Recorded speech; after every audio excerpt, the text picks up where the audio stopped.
जय हिंद दोस्तों, मैं सेबी पंजीकृत सलाहकार नहीं हूं। यह वीडियो केवल शैक्षिक और सूचनात्मक उद्देश्य के लिए बनाई गई है। भाई बात करेंगे अगर इस वीडियो में रिलायंस पावर के बारे में।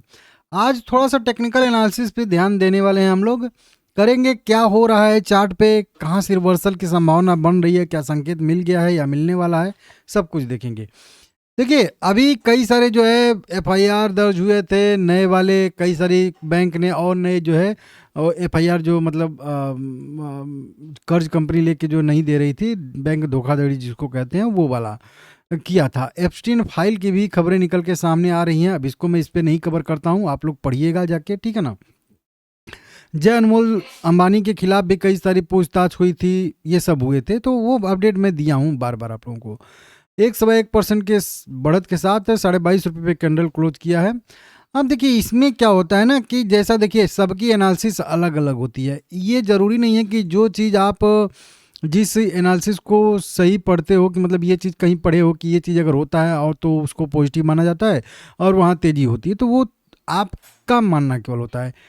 कोई हो सकता है कि उसी सिचुएशन को अलग ढंग से देखा हो, तो हो सकता है उसको वो भी लगे कि उस समय से तेजी होने वाली है। तो हर किसी व्यक्ति की एनालिसिस जो होती है वो अलग अलग होती है, और इसीलिए ये स्टॉक मार्केट में ये हर दिन सिद्ध भी होता है। क्योंकि जब भी कोई एक वॉल्यूम बनता है, कोई भी व्यक्ति खरीदता है और कोई भी व्यक्ति बेचता है, कोई भी मान लीजिए, एक वॉल्यूम जब तभी बनता है, ये जो वॉल्यूम आप नीचे देख रहे हो, कि कोई एक सेलर सेल करता है और कोई एक बायर जो है उसको बाय करता है, तभी जो है वो एक वॉल्यूम बनता है। किसी केवल बायर के बाय करने से वॉल्यूम नहीं बन जाता जब तक। तो वहीं पे सिद्ध हो जाता है ये चीज़ कि दोनों का कहीं ना कहीं व्यू अपोजिट है। बायर जो खरीद रहा है एक ही टाइम पे, वो ये सोच के खरीद रहा है कि तेजी होगी, सेलर इसीलिए सोच के खरीद रहा है क्योंकि उसको पता है कि मंदी होगी। तो हर सेकेंड में जब इतना चीज़ चेंज होता है, तो ये नॉर्मल सी बात है कि सबकी एनालिसिस अलग अलग होती है। अब देखिए मेरी क्या एनालिसिस है, मैं इतने दिन में क्या सीखा हूँ समझाऊँ, हालांकि बहुत चीज़ सीखा हूँ और उसको मैं सिखाने समझाने वाला भी हूँ, बहुत बार सिखाया हूँ समझाया हूँ, रिलायंस पे भी कई बार आप लोगों को। लेकिन आज फिर से एक चीज़ मैं समझा देता हूँ आप लोगों को। बहुत ज़्यादा इसमें दिमाग लगाने वाली बात नहीं है, लोग 15-20 मिनट एक घंटे में इस चीज़ समझाते हैं। मैं सीधा सीधा बोलता हूँ कि जब निगेटिव क्रॉसओवर होना शुरू होता है, तो 20 DMA मूविंग एवरेज जब अपने तीनों मूविंग एवरेज को ब्रेक कर देता है, तो वो एक गिरावट का कह लीजिए अंत होता है, या कह लीजिए एक स्टेप की गिरावट वहाँ पे कंप्लीट होती है। अब ये बिल्कुल नहीं कहना है कि नहीं 20 DMA मूविंग एवरेज 50 को, 100 को, 200 को, तीनों को मूविंग एवरेज को ब्रेक कर दिया, नीचे आ गया, तो अब गिरावट खत्म हो गई, बस यहाँ से तेजी आएगी, ये बिल्कुल इसका मतलब भी नहीं है। इसका मतलब सिंपल सा बस इतना ही है कि जो ये गिरावट हो रही थी इसका अंत हो चुका है, मतलब एक गिरावट कंप्लीट हो चुकी है, ठीक है ना। अब उसको दूसरी गिरावट करना होगा, तो थोड़ा सा या तो पुल बैक दिखाती है, फिर उसके बाद गिरावट आएगी, या थोड़ा सा साइडवेज होकर गिरावट आएगी, और कभी कभी ऐसा नहीं होता है तो कंटिन्यू भी रह सकती है, जो कंटिन्यू गिरावट जिसको कहते हैं, कि वो ऐसे गिर के आ गई, यहाँ पे खत्म हो गया, तो वो क्या करेगी कि फिर ऐसे ऐसे ऐसे ऐसे ऐसे ऐसे गिरना शुरू होगी। मतलब वो दिखेगा आपको कि एक स्टेप की गिरावट यहाँ पे कंप्लीट हो चुकी, जैसे यहाँ पे दिख रहा है। अब इसी टाइप का अगर आप लोग, तो ये तो डेली चार्ट पे यहीं पे खत्म हो गया, तो उसके बाद भी यहाँ पे एक्स्ट्रा गिरा ना, 44 रुपये से गिर के जो है अभी 22 रुपये 20 रुपये पे आके ट्रेड करा है, तो वो तो हुआ ना वही चीज़। तो कुछ भी चीज़ लिखित नहीं होता। अब यही चीज़ वीकली चार्ट पे हो रहा है। और एक चीज़ यहाँ पे ध्यान दीजिए, जहाँ पे मतलब 20 DMA मूविंग एवरेज 200 DMA को ब्रेक किया था लगभग सितंबर 2024 में ही था ना, हाँ सितंबर 2024 में था, 25 में, सितंबर 2025 में यहाँ पे ब्रेक किया था 20 DMA 200 को।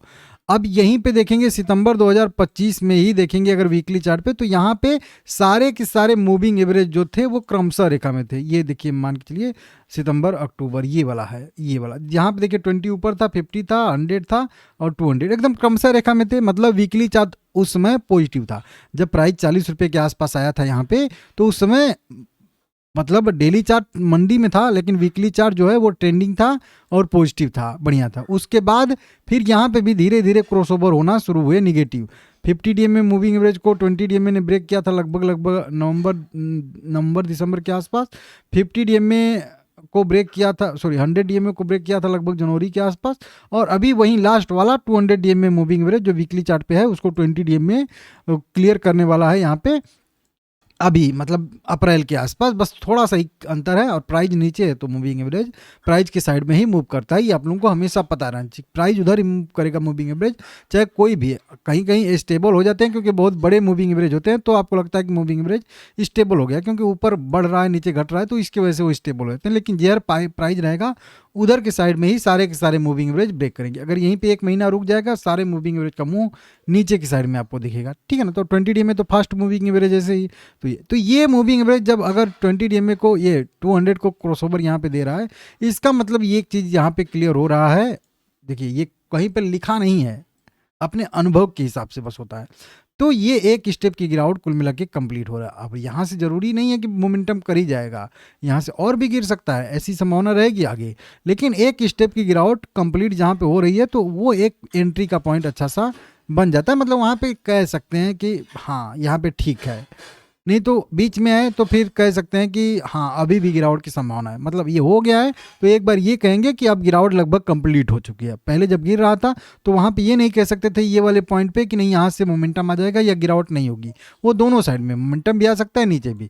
तो ये एक ऐसा पॉइंट, और यही हमारे हाथ में है, एंट्री ही आपके हाथ में है सबसे पहले तो, क्योंकि आप तो उस शेयर से पहले तो बाहर ही हो ना, मैदान के बाहर आप मतलब खड़े होके खेल देख रहे हो, आप उस खेल का हिस्सा ही नहीं हो। जब मैदान में कूद गए तो कूदने का टाइम क्या है, मतलब कि एंट्री ले लिए तो फिर आप उस खेल का हिस्सा बन गए, समझ रहे हो। फिर आपको जो है डिसीजन लेना पड़ेगा उस केस में। नहीं तो प्राइस कितना भी बढ़े, कितना भी ऊपर जाए, कितना भी साइड हो, आपसे क्या मतलब है, आपके पास है ही नहीं तो, ठीक है ना। तो वो चीज़ तो यहाँ पे कुल मिला के एक एंट्री का पॉइंट बनता है। तो ये कुल मिला के जब हम लोगों के हाथ में सबसे पहली ही चीज़ होती है एंट्री, तो हमारी एंट्री यहाँ पे परफेक्ट एक हो सकती है। ये मेरा कुल मिला के कहना है। तो इसको देख लीजिएगा आप लोग। और बताया भी था कि एवरेज करने का बेस्ट पॉइंट यहीं पे होगा। बहुत सारे लोग इसको 30 पे, 35 पे, 40 पे कह रहे थे कि क्या करें क्या करें, तो आप लोग अपने हिसाब से देख लीजिएगा। अब कंफर्मेशन कहाँ से आएगा, देखिए जब भी डेली चार्ट पे भी आप लोग देखोगे, क्योंकि ये उदाहरण आपको समझ में आना चाहिए। और ये यहीं पे लेके क्यों बता रहा हूँ, क्योंकि यहाँ पे भी प्राइस एक ही जगह पे स्टॉप नहीं होगा कि नहीं हाँ 44 है तो बस 6 महीना 44 पे ही रहोगे। वो ऊपर भी जाएगा, नीचे भी जाएगा, मोमेंटम करेगा, वोलेटाइल रहेगा। वही चीज़ लॉजिक अगर हम लोग सीधा सीधा यहाँ पे भी लगाएंगे तो यहाँ पे क्या हो जाएगा कि यहाँ से भी ऐसा हो सकता है कि कभी कभी 25 जाए फिर नीचे आ जाए, कभी कभी हो सकता है कि 30 तक जाए फिर नीचे आ जाए। तो ये चीज़ यहाँ पे करेगा ऐसे ऐसे, जो अभी ये ड्रॉ किया हूँ, बस मान के चलिए। अब एग्जैक्ट तो ऐसा नहीं होगा, मतलब मान के चलिए ऐसा होगा, हो सकता है। कन्फर्मेशन तभी आएगा जब 31 रुपये वाला ये जो लाइन है, ये लाइन ब्रेक करके ऊपर सस्टेन करना शुरू कर देगा। तब हम लोग मान लेंगे कि हाँ ये जो गिरावट खत्म हो गई थी, सस्टेन करने का भी टाइम पीरियड खत्म हो गया और अब केवल मोमेंटम बाकी है। 31 के ऊपर जाके जब अच्छे से सस्टेन कर जाए तो देखना है उसको आराम से, जरूरी नहीं कि जल्दबाजी करना है हर चीज़ में, तो उसको देख लीजिए। तो कुल मिला के अब यहाँ पे गिरावट खत्म हो चुकी है, लेकिन इसके अंदर कितना ट्रेड करेगा, 6 महीने, साल भर, अब वो तो मुझे पता नहीं है। तो देख लीजिएगा, मेरे हिसाब से एक बढ़िया पॉइंट है यहाँ पे एंट्री टाइप का। आप लोग अपने हिसाब, मुझे कुछ करना हो तो मैं यहाँ पे, अगर मेरे पास शेयर नहीं है तो मैं यहाँ पे अपनी एंट्री करूँगा। पहले से अगर मैंने ऊंचे प्राइस पे यहाँ पे खरीद के रखा है तो भी मैं यहाँ पे क्या करूँगा कि थोड़ा बहुत इसको एवरेज करूँगा, ठीक है ना, जितना भी शक्ति हो सकता है मेरा। तो ये मेरा 2-3 व्यू है। 18 साढ़े 18 रुपये के अगर नीचे चला जाता है तो मैं मान लूँगा कि फिर भी मैं अभी भी गलत हूँ, मतलब अभी भी वो नीचे जाएगा, मेरी एनालिसिस गलत है। मैं वहाँ से जितना भी एवरेज किया रहूँगा वो भी एग्जिट मारूंगा, और जो मैंने पहले से होल्ड करके रखा हूँ उसका भी हाफ एग्जिट मारूंगा, ठीक है ना।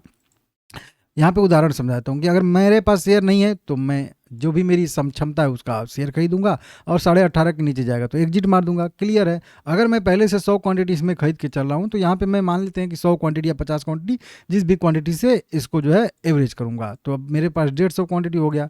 अब अगर ये 18.5 के भी नीचे जा रहा है तो मैं मान लूँगा कि मैं ही गलत था, यहीं सही था।